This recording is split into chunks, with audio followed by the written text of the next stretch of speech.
So, okay, without further ado, I'm going to introduce Tim here, N3QE from he is CQ Magazine's contest editor, and Tim has in his column that just came up in the December issue. That's my background right now is his new periodic table of contest, which is a great way, color coding and everything else to display what's going on throughout the year in the major contests. So he might even make a mention a little bit more about that to you. So we're going to let Tim introduce himself, tell you a little history about himself, and then just jump right in. So we're going to ask. It looks like everybody is muted, so that way there, Tim will have the floor, and then afterwards we'll open it up for questions. So, Tim, without further ado, go ahead and take it away. I'm going to talk a little bit about speeds and Prosigns and CW contesting. I'm Tim, N3QE. I'm a very active contester. I've been licensed since 1978. That gives me a little bit of history. I remember being on the air in the late 70s and early 80s, listening to some of the giants of contesting, W4 KFC, for example, running sweepstakes at the time. But I didn't really get into the deep end of contesting. So while I was on the air and licensed at age 10, I kind of fell off the ham radio sphere of influence when I went to college. That's not too atypical. I did get back in about 12 years ago. I got more heavily involved, and for me, the slippery slope into the deep end of ham radio was contesting. The North American QSO parties were away from me after being licensed for almost 40 years at that point, to after 30 some years at that point, to get worked all states. The CQ Worldwides were an ARRLDX were a way of getting finally earning DXCC. And since then, I find myself on for almost every contest. It's not all about working those new entities. It's about working guys that I've worked over and over again too. Those of you who are on for the Wednesday CWT sessions know that for sure. So it's great to be here. And like I said, I'm going to present some data and some commentary on speeds that I've gathered about some recent and some historic contests. So this is what can we learn about the demographics of contesters here in 2020, and how can we look at that, through the lens of history? One valuable resource for doing that is ARRL sweepstakes. The sweepstakes exchange contains the last 2 digits of the year licensed. And you can take the CW, you can take the checks you work in each mode and make a distribution chart like I show on the right here. The CW sweepstakes checks that I received in November 2020 show a strong peak starting in 1950 and running through the very early 1980s. After that, they tend to be a lot more sparse. There are some recently licensed hams doing CW, but not as many as there are old timers. The SSB column shows several peaks. There's the broad guys who were licensed from 1950 through the early 1980s. There's a secondary peak from the 90s and 95, and even better, there's a very pronounced peak in the past 5 years of recent licensees getting on for phone. So we can ask ourselves, these guys are getting on for phone. What's the barriers to getting on for CW? Historically,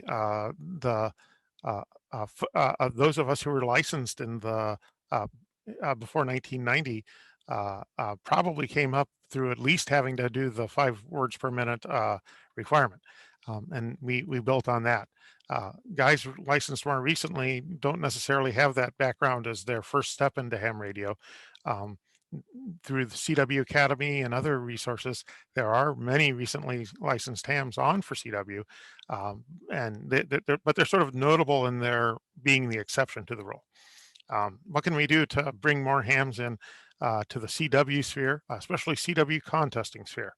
Like I said, for me, that was a slippery slope into a lot of deep activity in ham radio. What can we do to get them there? Let's understand what some of the barriers are, and one of the barriers is the high CW speeds that take place in the biggest CW contests. I used reverse beacon data to plot the most common speeds that CQs were done at in CQ Worldwide 2019. This is the world's largest CW contest. It's maybe we shouldn't be surprising that the speeds tend to be on the higher end, but 98% of the CQs were between 21 and 40 words per minute. Only 1% were slower than 20. That can be a barrier. Folks who are new to CW are making their who have some rusty skills.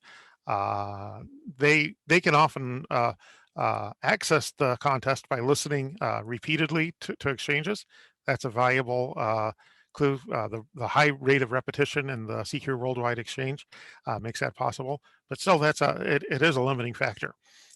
Let's look at the results of how of entrants based on their average CQing speed.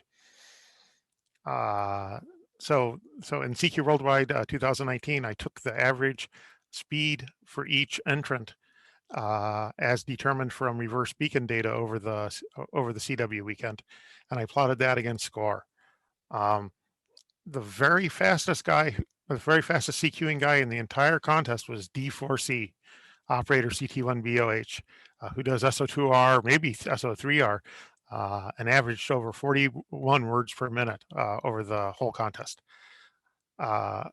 So not only was he the fastest CQer, he was also the highest score.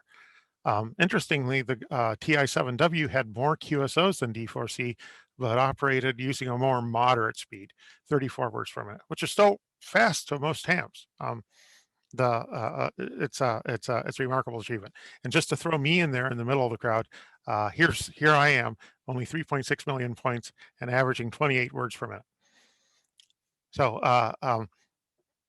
there's now over here in this big broad cloud, we see there's a lot of guys on working in the sort of 20 to 30, a little above 30 words per minute range. Only a handful of guys CQing below 20. It's important that there are some, but there's just not that many. If I go backwards a slide, you'll note that the distribution of CQs decoded by reverse beacon doesn't fall off drastically until about 40 words per minute. But in this chart, it thins out after 35 words per minute.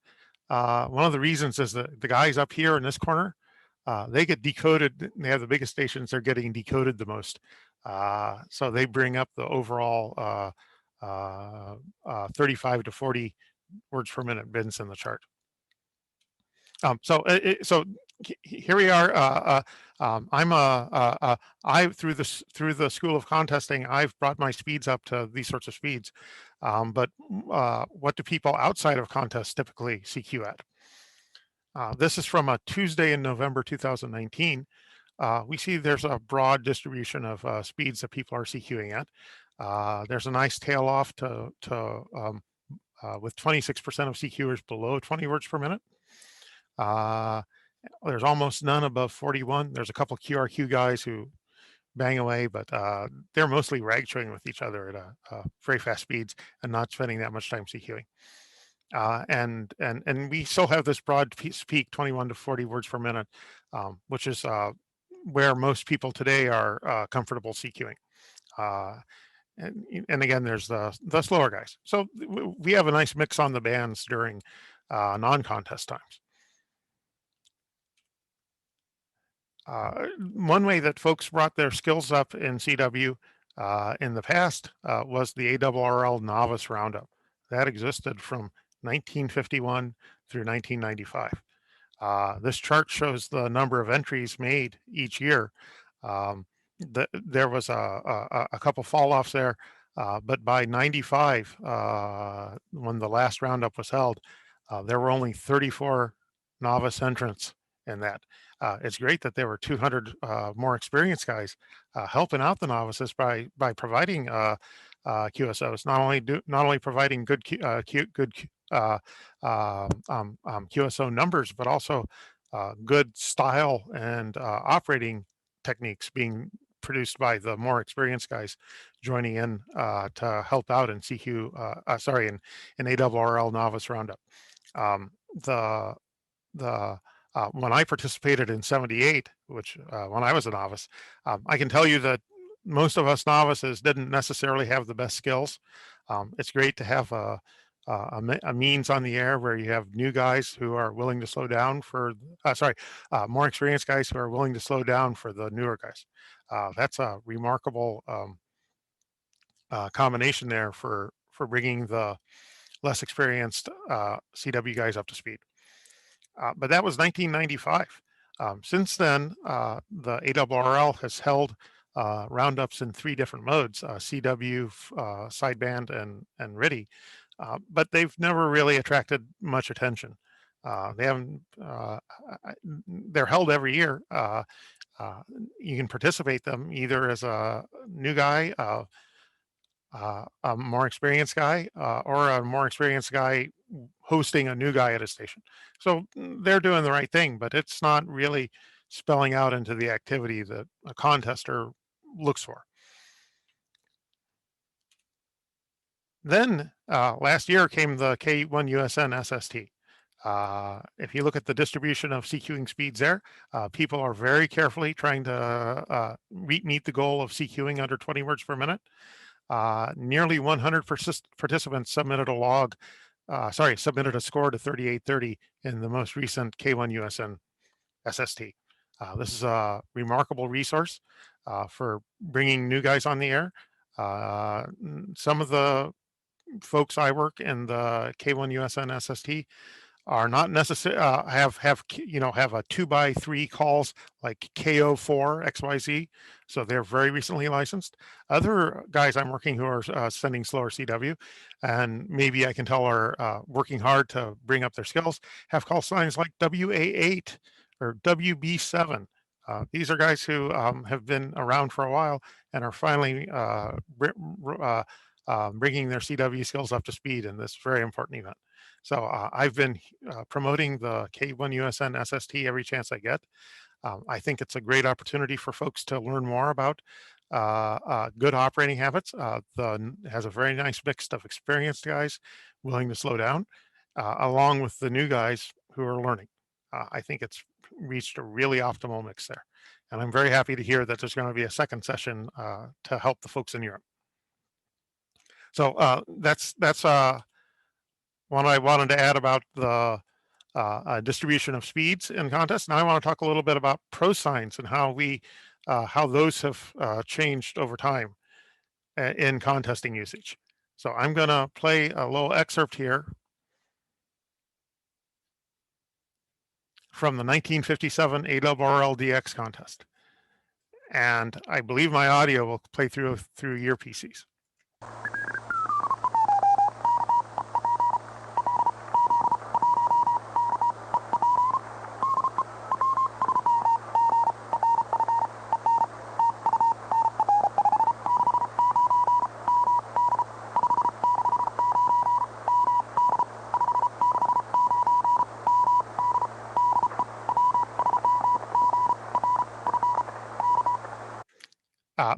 That was Lenny W3GRF working LZ1KEP.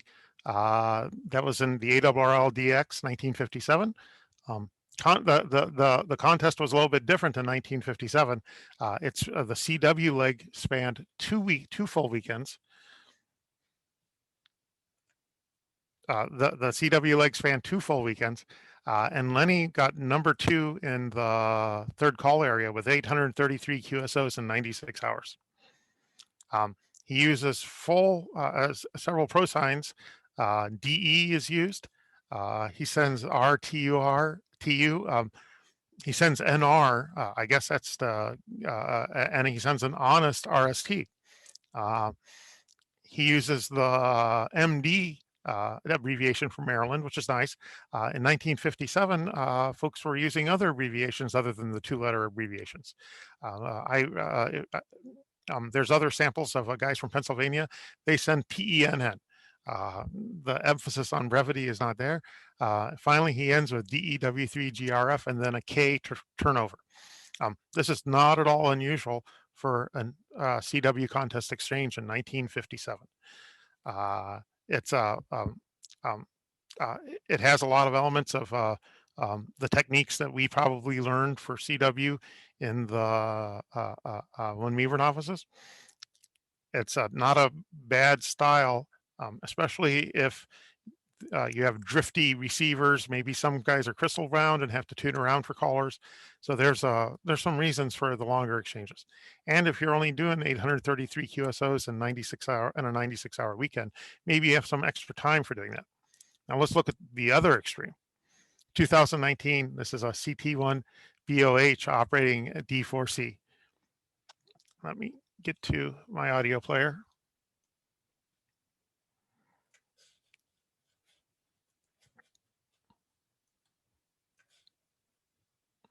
Okay, be ready. I might play this a couple times so you can catch it all. I think I cut off one of the two 33s he sent at the end there, but let's try it again. Okay, he was really sending 2 3s at the end, which was his zone. That's that's over 40 words per minute he's sending there. No prosigns at all.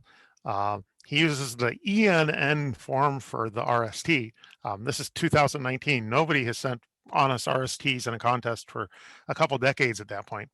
And he sends his full exchange in 2.3 seconds. CT1 BOH made 9,277 QSOs in 48 hours. And that wasn't even the highest QSO total.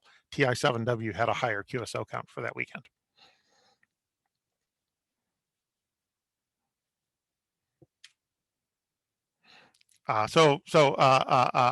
Prosigns usage has changed. Contesters concentrate on being efficient.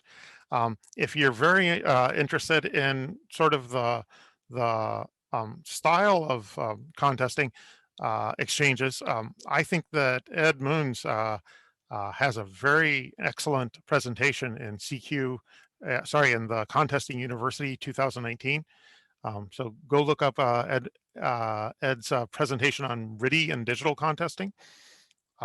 RIDI contesting, again, the good operators concentrate on brevity, and Ed makes a big push for that. He also contrasts the contest style exchanges that we've evolved over many decades of operating with the exchanges used by the newer digital programs like WSJT. We have a way of contesting to achieve very high certainty that we've completed a QSO by having a CQ phase followed by the search and pound skies call sign.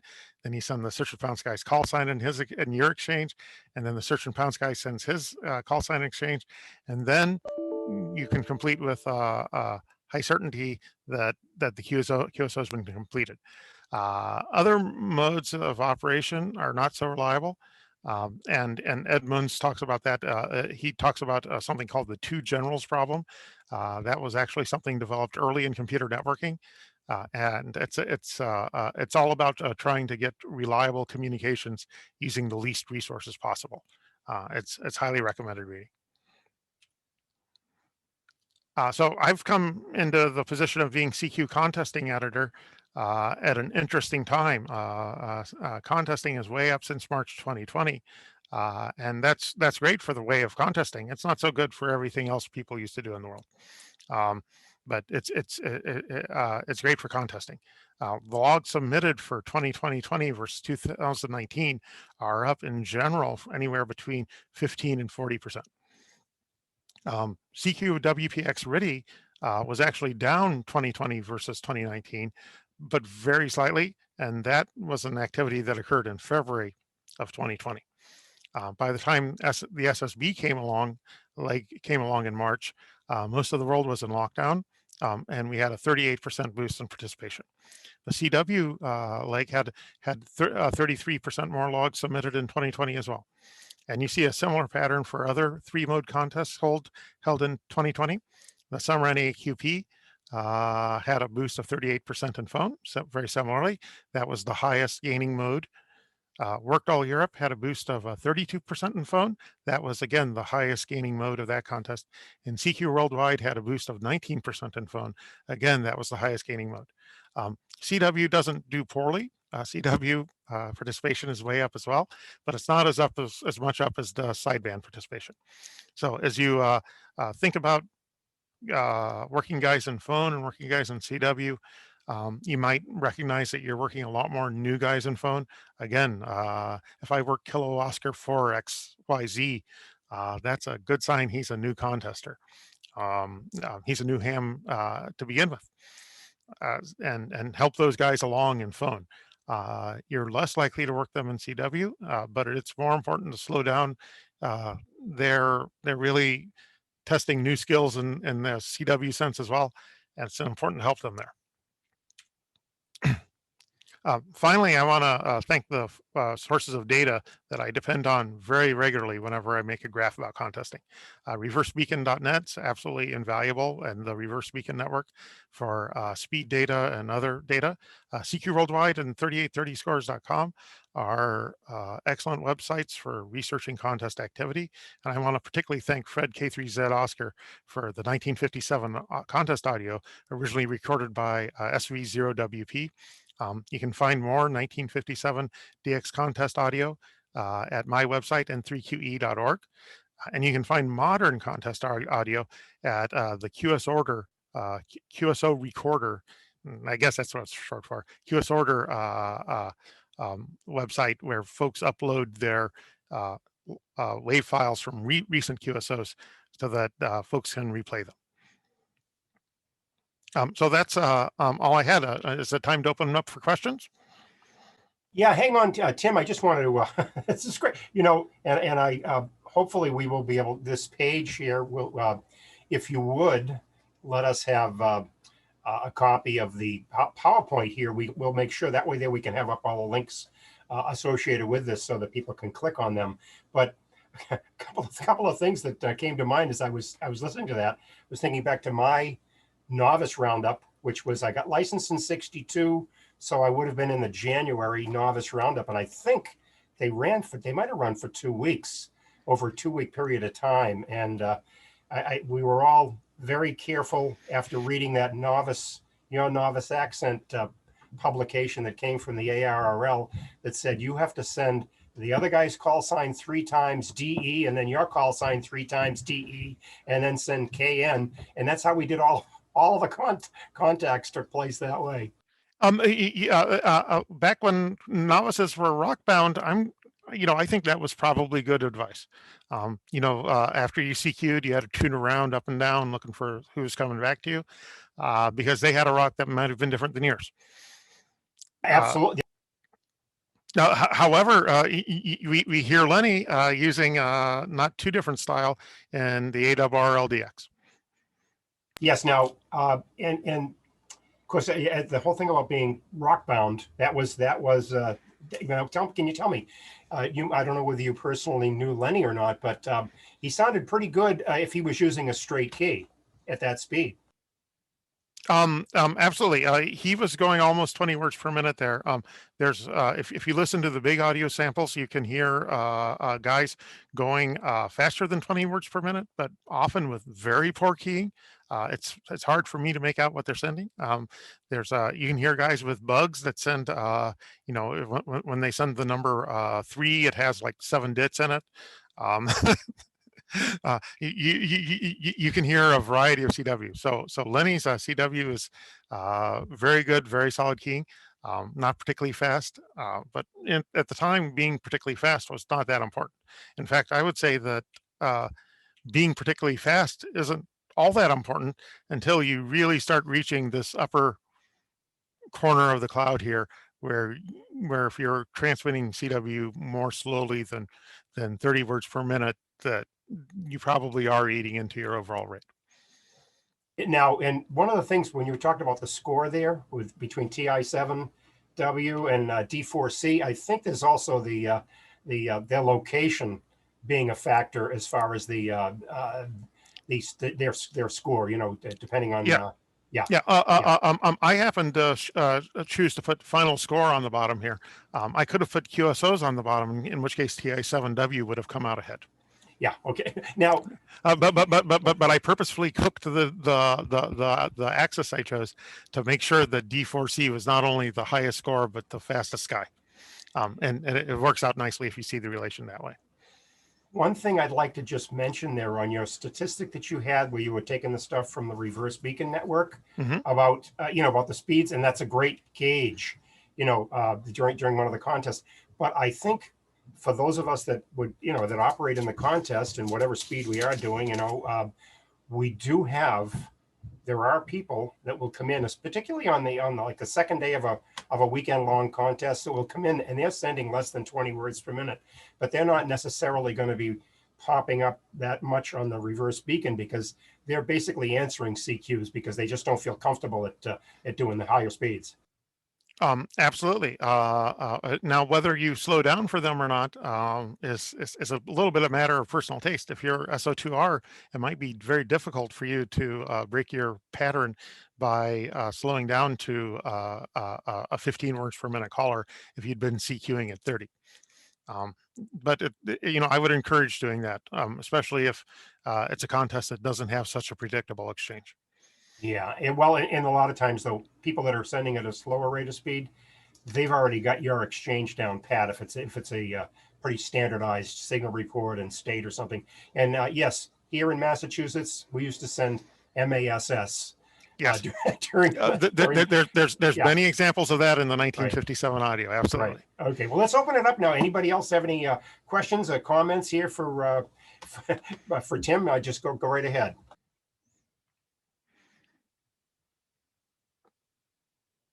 Just got to make sure you hit the space bar to talk. That's all. Well, Tim, excuse me. This is Rick, N1DC. Hey, I look forward to working with you a couple of times tomorrow, right? Yeah, I'll be on for sure. Excellent.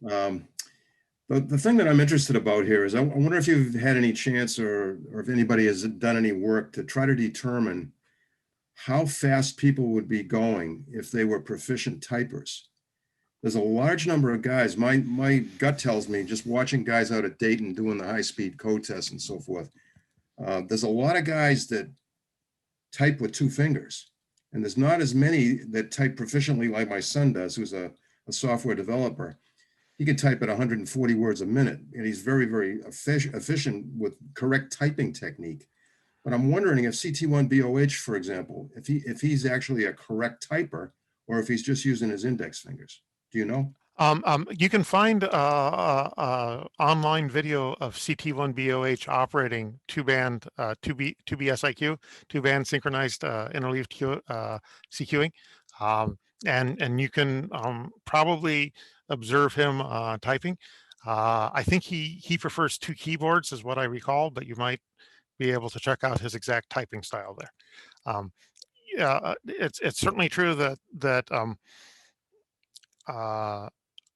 minimizing sort of the brain to logger hindrance is important to reaching these high speeds. I can tell you there's guys locally I know who learned how to copy with pencil and paper. They do their contesting by copying everything the other guy's sending down to paper, and then they go type it in the computer by reading it off the paper. So, anything you can do to minimize the interface between your ears and your fingers to the keyboard is excellent. And I'm curious, when you were in high school, was typing class only for the girls? I think it was more or less, yes. I never learned how to type correctly. I can go pretty fast with my index fingers. Uh-huh. But in retrospect, I wish I had taken typing so I could be doing it correctly now. Yeah. I type 200 words a minute. Did that come through? 200. And I've always felt it was an advantage. I type for a living, first journalist, then court reporter, using direct recording method, typing from audio. Oh, excellent. And Excellent.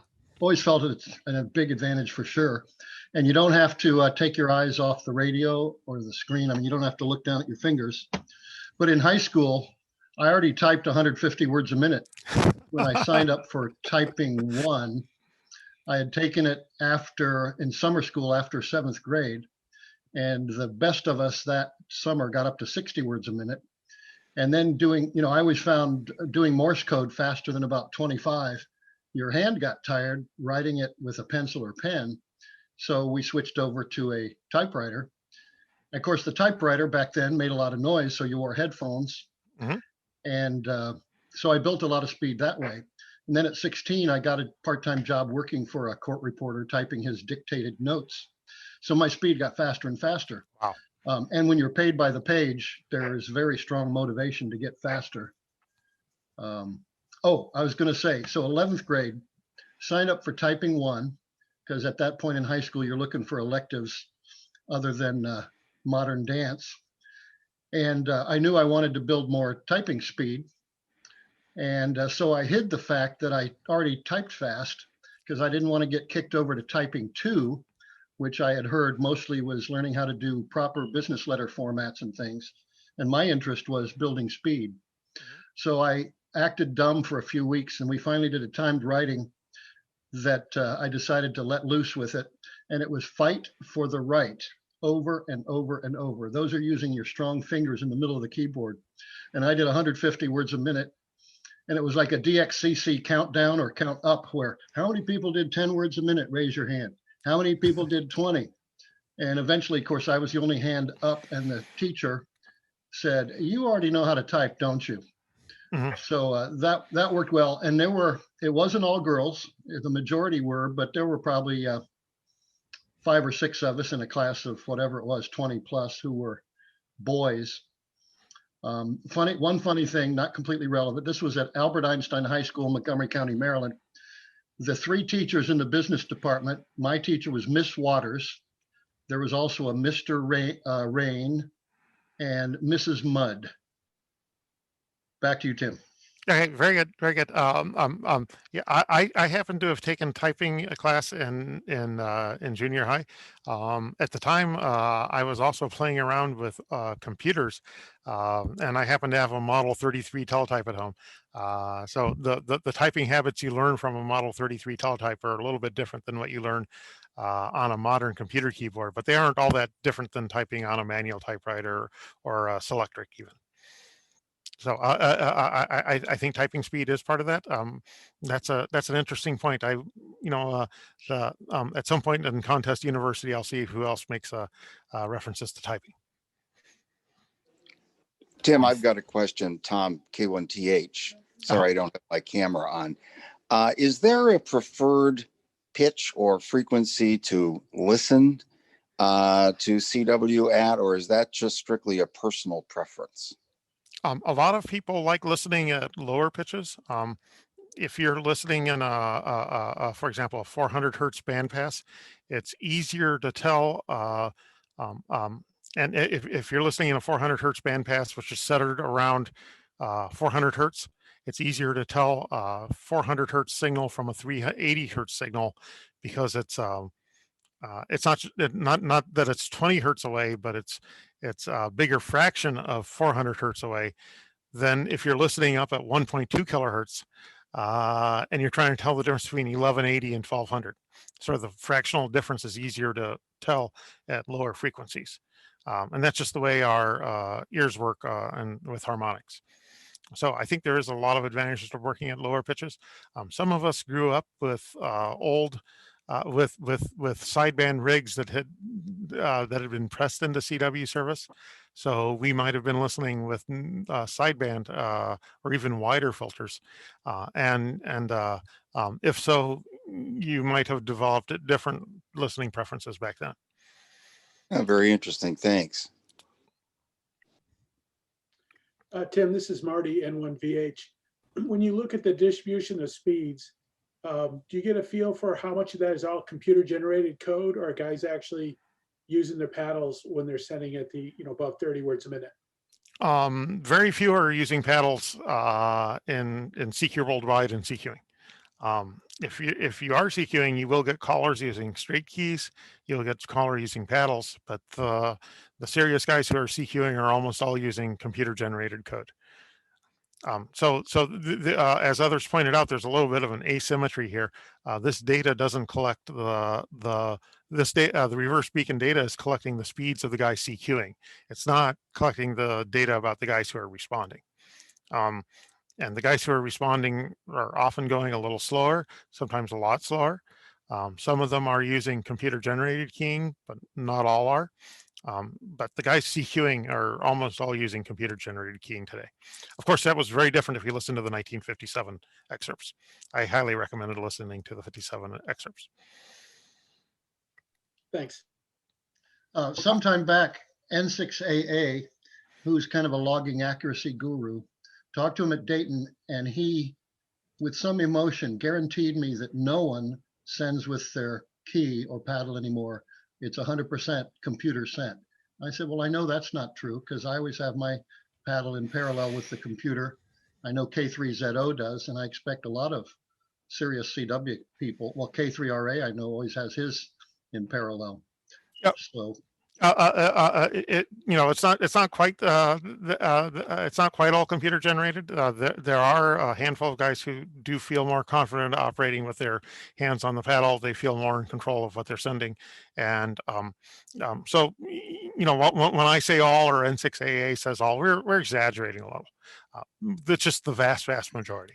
no, I noticed you said most, so you didn't Yes. say all. Yeah, So you said it right. I was thinking of the same guys you are, K3ZO, K3RA. K3RA and me have very complicated discussions about what should happen if you touch a paddle while the computer's skiing.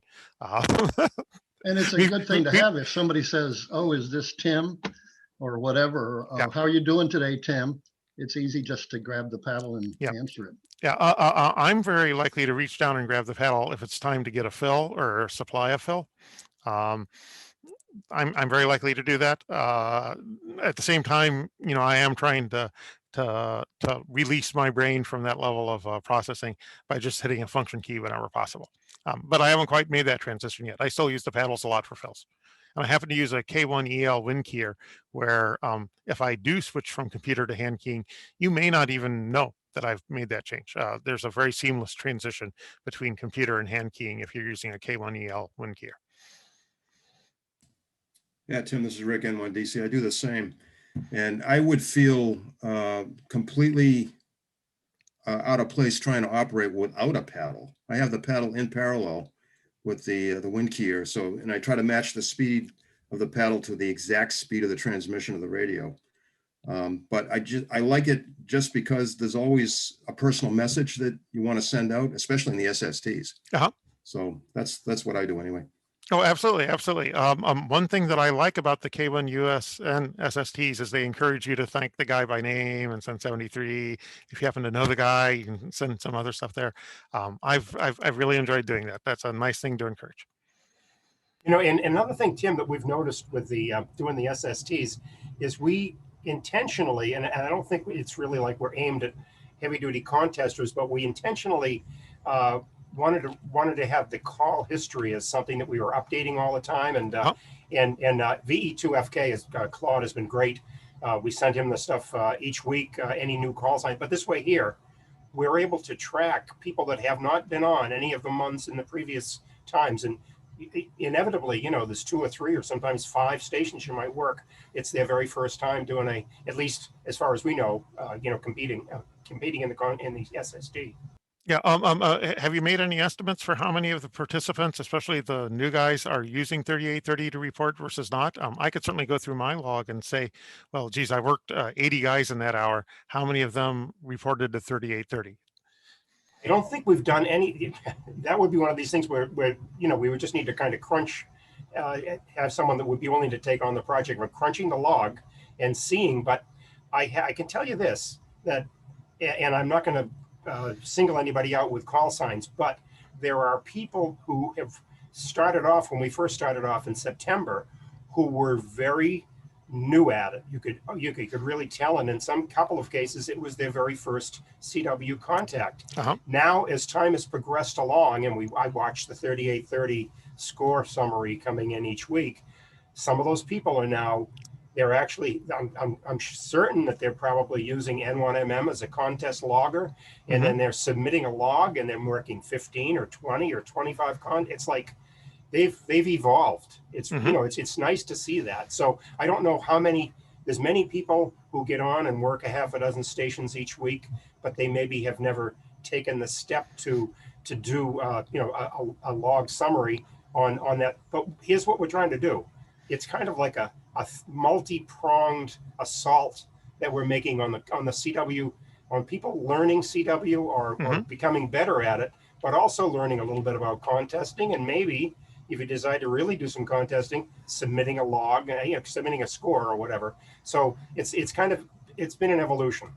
Yeah, I fully expect that you know, I can tell that for the guys I worked in CW sweepstakes who are recently licensed, many of them I know are CW Academy graduates, and I'm hoping that other ways for them to access other ways for new hams and or maybe old hams who are a little rusty on their CW to get their speed up to snuff and feel more confident to enter sweepstakes.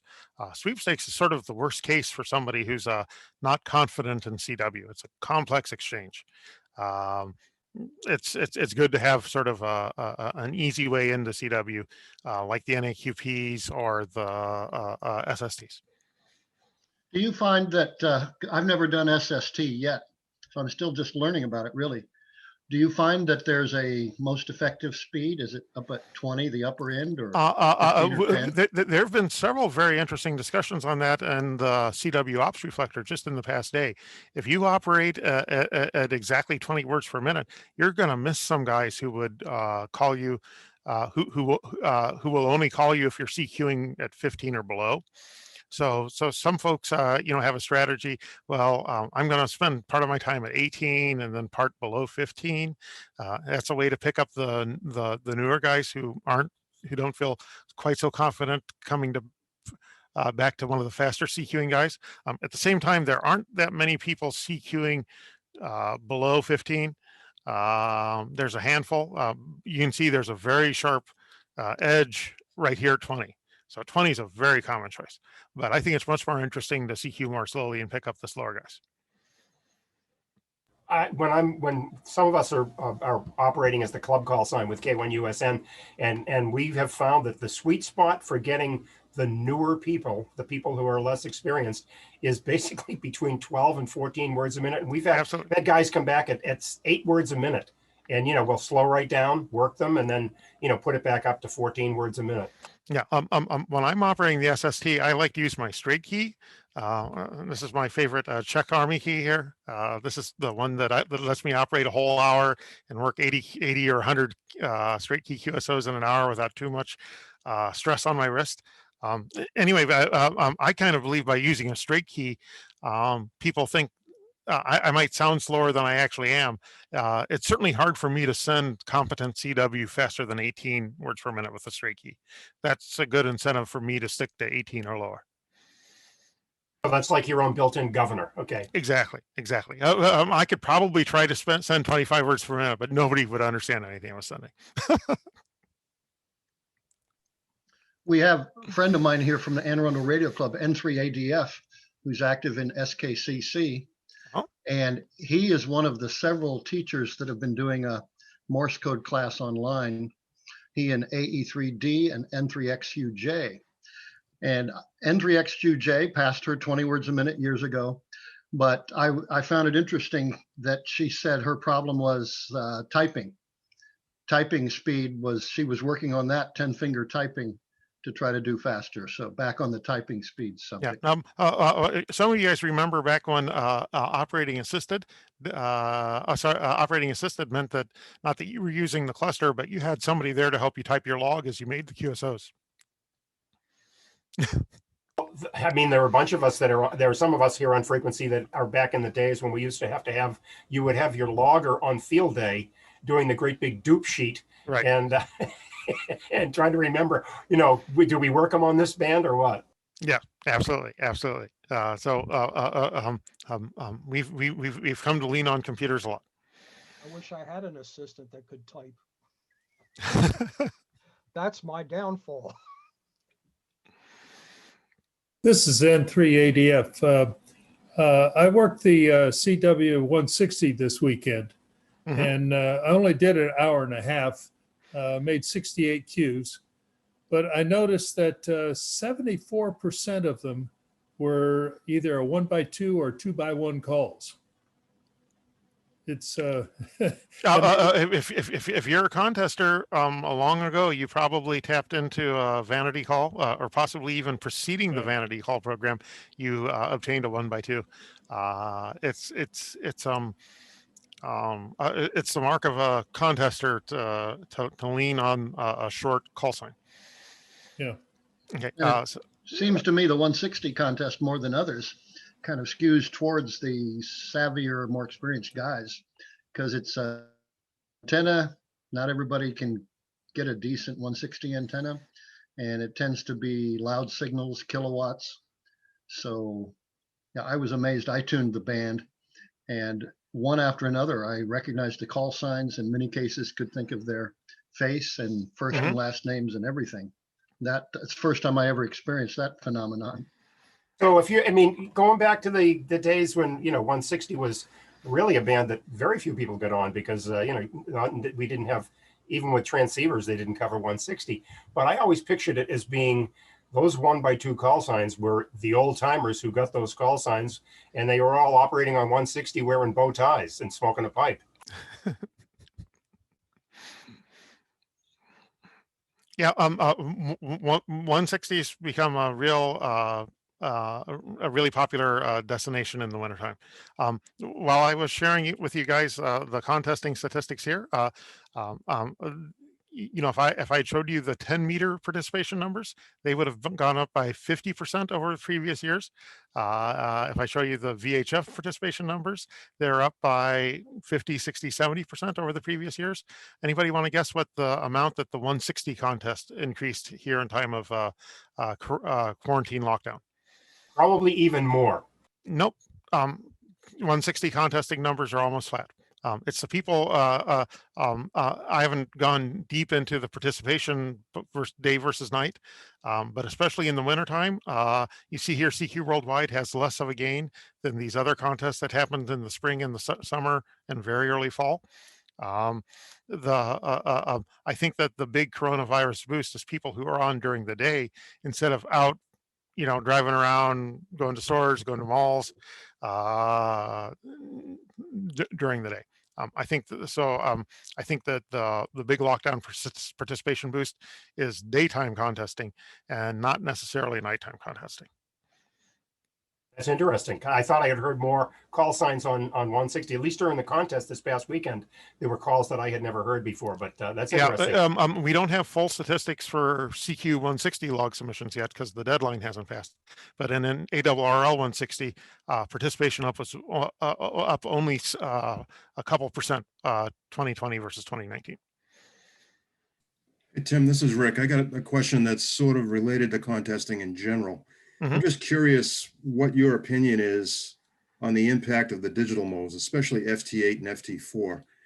Do you think that that's had a negative impact on people that are trying to move towards CW?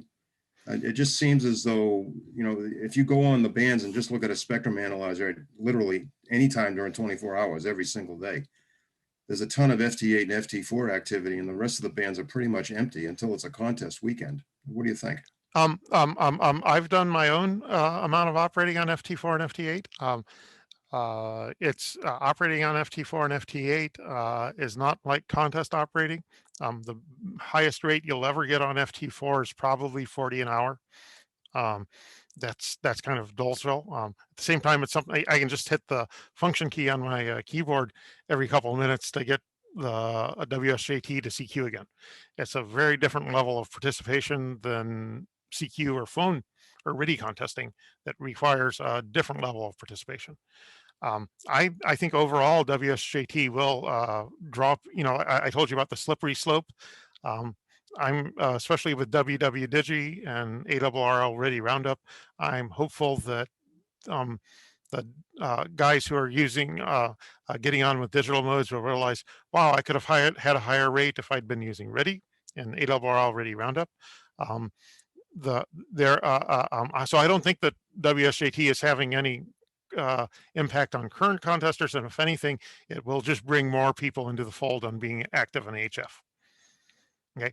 Now in VHF contesting, I think it's a different story.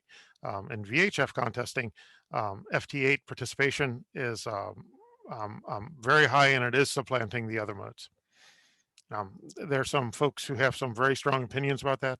And they're even proposing some changes for VHF contesting so that you can work a guy once per mode in the contest weekend. That way, if you're doing FT8, you could also work a guy on CW and also on phone for 3 QSOs that weekend. Maybe Molt should be per mode. Maybe there should be separate weekends for FT8 and the more traditional modes. So I think that WSJT and FT4, FT8 is having a profound effect on VHF contesting. I've noticed a phenomenon that FT8 is causing some new hams to get the DX bug. One of our locals, K3JSJ, recently got his worked all states certificate. Most of it, I think, was FT8. And my friend in Philadelphia, WY3A, he helped his 2 grandsons that were 13 and 15 get their technicians, and I think then they got their generals, but they were very, very excited about working DX, and it was on FT8. Yeah. Again, part of that is FT8 automates the exchange for you. That's something that a new ham might have problems with, knowing when to call. So again, I'm hopeful that folks who are getting into HF using FT4 and FT8 will decide that they want even more activity. They might have spent a couple months worked all states using FT8. They can get worked all states in one Saturday on NAQP. Okay, so I think that it's a good way to bring folks, especially into HF activity. Let me make a comment here. This is Dallas, K1DW. I teach in the CW Academy. In my beginner class this year, these are the, if you will, real rookies in CW world. But all of a sudden, I've got a flow of people who have a radio, have an antenna, know what the bands are all about, and they're fluent in ham radio a lot more than people who are coming in from the handheld VHF, UHF world. And I found that real interesting. They're quite a bit more motivated because in essence, they're running away from the super digital modes, which I have no problem with one way or another. But I found that quite interesting in the past couple of classes that I've taught. Oh, excellent, excellent. So they come in and they're ready to jump into on-air activity. Is there any particular place they should hang out for slower CW activity, Dallas? Usually, I try to guide them up to the SKCC group. Okay. I don't try to guide them into the CW, the test, the contest, the Wednesday events, because that's way too fast for a beginner. Way too fast for a beginner, and it works well. I mean, some of them have different lifestyles, and they want to, they can't. We have a very disciplined approach, and some of them don't like that. So I said that there are plenty other places to learn CW. Have at it, have fun. That's the name of the hobby, is to have fun. So, but slow speed is mostly with the SKCC guys, and they'll get the beginners will get real good practice on their numbers. Mm-hmm. Absolutely, absolutely. That's a great idea. I've heard talk CW above 7.1 megahertz, up to 7.125. That's the place where slower guys hang out. Is that something you've helped your recent students with, Dallas? Yes, I send them up there, and I go up there myself. I'm trying after I don't know how many years in ham radio. I quit counting. I'm back to trying to learn how to use a bug, and therefore I will go up there and not have to defend my honor and how poor my CW is. But It you know, there's places for everybody, and N3ADF wants to jump in on SKCC too. go ahead. Well, one of the premises of the SKCC is we'll always slow down to your speed. So if you come back to us at barely 5 words a minute, and I've seen a lot of 1x2s and 2x1s at 5 words a minute, we'll slow down, and I'll push them a little bit, maybe to 6, just to push them. But it's a good way to get them confident, and then they build their speed. Absolutely, absolutely. Phil K3EW lives not too far from me, and we in person and now virtually we talk a lot about the goings on and how to attract people to CW with SKCC. I think that's a great organization. Right there with CW Ops and CW Academy. Dallas, I mean, sorry, Tim, I just wanted to mention, I think I did in an email that I sent you earlier today, but there's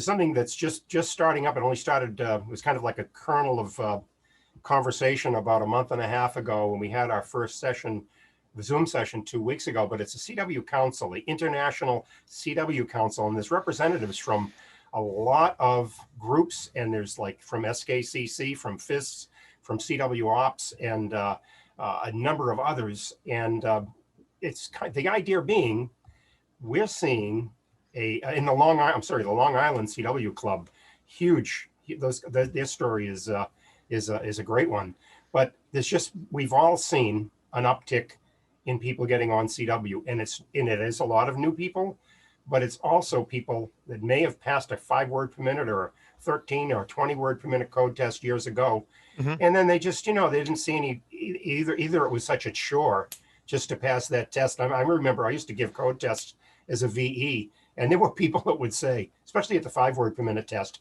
it was so torturous that they might try 3 months in a row trying to take that 5 word per minute test. They'd pass it, and then they'd say, I am never ever going to. Well, it's not a good way to encourage CW. Well, once we drop the requirement, now we're trying to draw them in a different way, and I think that's what's happening. So the CW Council, you'll see some formal announcements about that, because we're kind of building the structure here right now. But I think it's only going to be a positive thing. Hey, very good. I can tell you that when I'm operating the SST or some other slower event, I get a mix of not just the new 2x3 Kilo Oscar 4 XYZ call signs. I also get WB8s and WA3s, guys who were clearly licensed a good chunk of a quarter century ago or more, and I can hear that they're working on their CW skills as well. That's excellent. The other thing too is although there haven't been any recent big time de-expeditions, I gave a talk about 4 or 5 years ago to a DX club, and most of the guys were sideband guys, and I said, you're wasting your time. It's a lot easier and a lot more fun to work them on CW, especially when you run 100 watts. And there's some super operators on these de-expeditions that are just banging them out 200, 300 an hour, and you can't talk that fast. So a lot of these guys honed up on their CW skills. I mean, they had them all on sideband, but now they began to work on their numbers on CW just for giggles. So yeah, and contests are a great place to do that. Yeah. I wonder how much of the increase in contest activity is because people aren't there to chase the expeditions. It'll sure be nice when we get the expeditions back. Yeah, amen to that. And I saw a posting today about something about the 3Y0. So those guys, they're down in South Africa. They're being very close. Not telling you officially, dates and things like that, but I think there's a lot of people that are hopeful to finally get a chance for that. Anyone else? I mean, if you want to go into social isolation, I can't think of any other better place than Vhf Island. Right, I think that's the #1 place in the world to be if you don't want to get it. Probably no cases there. Okay, anyone else have anything here for Tim? I really appreciate you coming on and spending time with us here, Tim. I really appreciate the questions. You pointed out the graphics that you have up behind you. I'm always interested in developing more interesting graphics to help promote contesting. If anybody has any ideas, anything and models I should follow, please drop them to me. I'm always interested. Well, again, thank you, Tim. We really appreciate you coming on and doing this. Thank you for having such a good conversation around this. And if you would send me that, could send me the PowerPoint. That way, we could be able to make sure we get the links and everything. Excellent. I'm going to ask my kids for a little help to see if the audio excerpts can actually be part of the PowerPoint. I think that's technically possible. Good. Okay. Yeah, we want to feature that. Yeah. Yeah, and so you can just hit a play button in the PowerPoint in here. That'd be really cool. Okay. And otherwise, I'll add some direct links to those little excerpts.